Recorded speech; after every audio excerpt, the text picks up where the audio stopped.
security den kun jo hi le na sung po ngai lang po mo bag nei no bazara bag azi par ho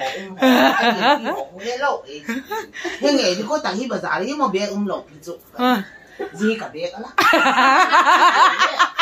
ei chu kun jo po ngai ti mong hem ti khat nu chu nei dong te ha chu kun po ngai lo ti hem ji la ma pa ko hong te wa ta airport à siang bang ponoi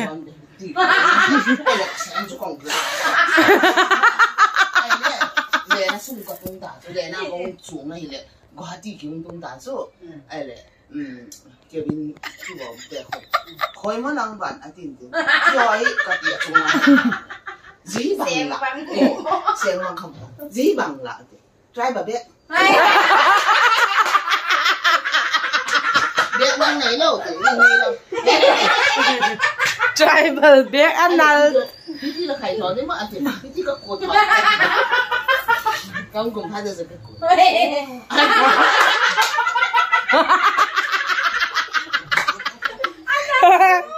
Đang chơi sang cái gì nghe chưa bằng không mà. Vậy mà khát này đầu tiên mọi gì qua rồi con thì đầu tiên khát mình là xem mà qua lúa.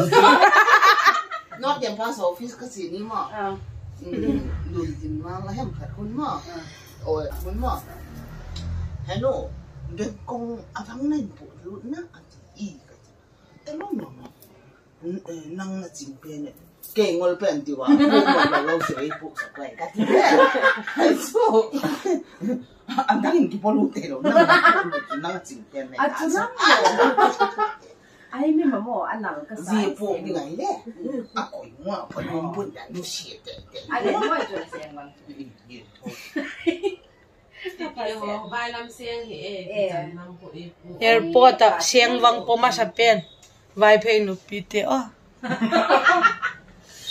Xin mời đi lại được không? Ai chú cái nào cái status nó còn nó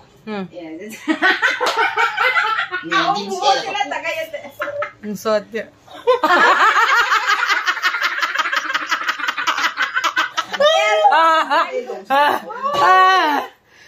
a status ti chule dp vet mak bek te rồi DP ala koi ha min ei dong sao như mo anh là này Tiếng mong phụ cái gõ Trăng căng em hiếm này phân bé cái là đoàn một